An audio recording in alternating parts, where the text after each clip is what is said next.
नमस्कार दोस्तों, स्वागत है आपका आज के मुख्य समाचारों में। जी हां दोस्तों, आपको यहां पर देखने को मिलेंगी सुबह से लेकर शाम तक की तमाम बड़ी खबरें मुख्य समाचार ब्रेकिंग न्यूज अपडेट्स के रूप में। तो चलिए दोस्तों, जान लेते हैं आज की पहली बड़ी खबर। उज्ज्वला योजना को लेकर बड़ा ऐलान, 75 लाख नए एलपीजी कनेक्शन मुफ्त देगी सरकार, जाने कैबिनेट के अहम फैसले। जी हां दोस्तों, सरकार ने प्रधानमंत्री उज्ज्वला योजना के तहत महिलाओं को 75 लाख नए एलपीजी कनेक्शन देने के लिए सरकारी पेट्रोलियम कंपनियों को 1650 करोड़ रुपए जारी करने के प्रस्ताव को बुधवार को मंजूरी दे दी। सूचना एवं प्रसारण मंत्री अनुराग ठाकुर ने प्रधानमंत्री मोदी की अगुवाई में हुई केंद्रीय मंत्रिमंडल की बैठक में लिए गए इस फैसले की जानकारी दी। ठाकुर ने कहा कि मंत्रिमंडल ने उज्ज्वला योजना के तहत 75 लाख नए रसोई गैस कनेक्शन देने पर सहमति जताई है। इसके साथ इस योजना के तहत लाभान्वित होने वाले कुल महिलाओं की संख्या बढ़कर 10.35 करोड़ हो जाएगी। इस पर कुल 1650 करोड़ रुपए का खर्च आएगा, जिसका बोझ केंद्र सरकार उठाएगी। यह राशि सार्वजनिक क्षेत्र की पेट्रोलियम विपणन कंपनियों को जारी की जाएगी। प्रधानमंत्री उज्ज्वला योजना की शुरुआत मई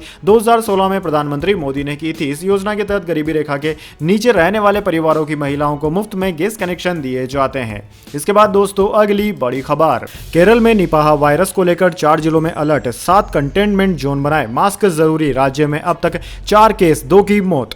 जी हां दोस्तों, केरल के कोझिकोड में निपाह वायरस से 2 लोगों की मौत के बाद 3 और जिले कुन्नूर, वायनाड और मलपुरम में अलर्ट जारी कर दिया गया है। यहाँ के 7 ग्राम पंचायतों को कंटेनमेंट जोन बनाया गया है। कंटेनमेंट जोन वाले इलाके और अस्पतालों में मास्क पहनना अनिवार्य कर दिया गया है। दोस्तों, न्यूज एजेंसी पीटीआई के मुताबिक कोझिकोड के जिला अधिकारी ने 7 पंचायतों में सभी एजुकेशनल इंस्टीट्यूट, आंगनबाड़ी केंद्र, बैंक और सरकारी संस्थानों को बंद रखने का आदेश दिया है। सुबह 7 से शाम 5 बजे तक सिर्फ दवाइयां और जरूरी चीजों की दुकानें ही खोलने की इजाजत दी गई है। दोस्तों, केरल में निपाह वायरस से अब तक 4 मामले सामने आ चुके हैं, जिनमें 2 लोगों की मौत भी हुई है। इसके बाद दोस्तों, अगली बड़ी खबर। रोहित शर्मा के 10,000 वनडे रन पूरे, जडेजा एशिया कप में टॉप इंडियन बॉलर बने। भारत को स्पिनर्स ने ऑल आउट किया, 8 रिकॉर्ड्स भी बने। जी हां दोस्तों, भारत ने श्रीलंका को एशिया कप में 41 रन से हराकर फाइनल में जगह बना ली। टीम के कप्तान रोहित शर्मा ने 53 रन बनाए। इसी के साथ उन्होंने वनडे क्रिकेट में 10,000 रन भी पूरे कर लिए। एशिया कप में यह उनका 10वां 50+ स्कोर रहा। उन्होंने इस मामले में सचिन तेंदुलकर को पीछे छोड़ दिया है। दोस्तों, आपकी जानकारी के लिए बता दें, रविंद्र जडेजा ने एशिया कप में श्रीलंका के खिलाफ 2 विकेट लिए। इसी के साथ उनके वनडे एशिया कप में 24 विकेट हो गए और टूर्नामेंट के इतिहास में भारत के सबसे सफल गेंदबाज बन गए हैं। उन्होंने left arm pacer Irfan Khan का रिकॉर्ड तोड़ा, जिन्होंने 22 विकेट लिए हैं। वहीं दोस्तों, कुलदीप यादव इस रिकॉर्ड में तीसरे नंबर पर हैं। उन्होंने श्रीलंका के खिलाफ 4 विकेट लिए। अब उनके वनडे एशिया कप में 19 विकेट हो गए हैं। उन्होंने सचिन तेंदुलकर को पीछे छोड़ा है, जिनके नाम 17 विकेट हैं। इसके बाद दोस्तों, अगली बड़ी खबर। जश्न मनाने के दूसरे तरीके खोज लें, सुप्रीम कोर्ट का फटाकों पर लगे बैन को हटाने से इनकार, मनोज तिवारी की अर्जी हुई खारिज।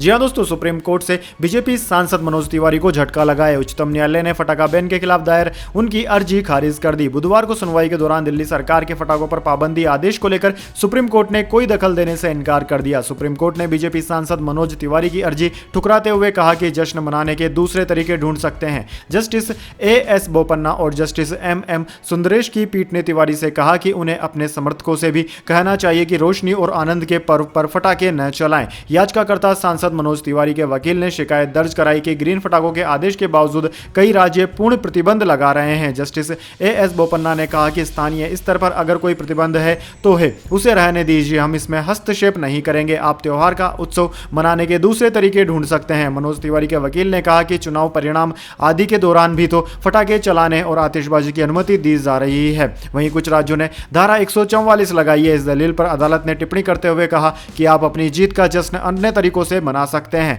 बेहतर होगा कि आम लोगों की मदद के लिए कुछ करें। चुनावी नतीजों के जुलूस जलसों में समर्थक इन्हें फोड़ते हैं, लेकिन जहां भी प्रतिबंध है वहां प्रतिबंध है। इसके बाद दोस्तों, अगली बड़ी खबर। हरियाणा में इंडिया गठबंधन की राह आसान नहीं, आम आदमी पार्टी का अकेले इलेक्शन लड़ने का ऐलान। हुड्डा बोले, राजनीतिक दलों का वोट प्रतिशत ठीक नहीं।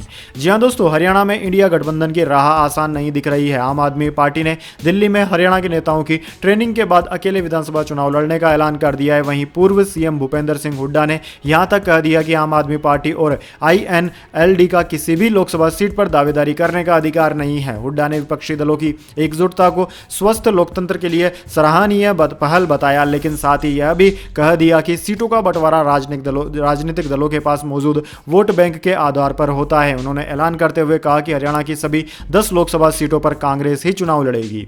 इसके बाद दोस्तों अगली बड़ी खबर, नितिन गडकरी का बड़ा ऐलान, कारों में 6 एयरबैग नहीं होंगे अनिवार्य। जी हां दोस्तों, वाहनों में यात्रियों की सुरक्षा को लेकर एयरबैग की संख्या बढ़ाने को लेकर लंबे समय से चर्चा हो रही थी। पिछले रिपोर्टों के मुताबिक आगामी अक्टूबर महीने से देश में बेची जाने वाली सभी कारों में 6 एयरबैग को अनिवार्य किए जाने की खबर थी, लेकिन आज केंद्रीय सड़क परिवहन और राजमार्ग मंत्री नितिन गडकरी ने एक कार्यक्रम में कहा कि इस साल की शुरुआत में नए क्रैश टेस्ट नियम लागू होने के बाद से सरकार भारत में यात्री कारों के लिए 6 एयरबैग सुरक्षा नियमों को अनिवार्य नहीं बनाएगी। Automotive component manufacturers association ACMA के वार्षिक बैठक के दौरान केंद्रीय मंत्री नितिन गडकरी ने कहा कि सरकार कारों के लिए 6 एयरबैग नियम को अनिवार्य नहीं बनाएगी। उन्होंने कहा कि देश में बहुत सी वाहन निर्माता कंपनियां हैं जो पहले से ही 6 एयरबैग दे रही है और वो कंपनियां अपनी उन कारों का विज्ञापन भी कर रही है। ऐसे में 6 एयरबैग अनिवार्य किए जाने की जरूरत नहीं है।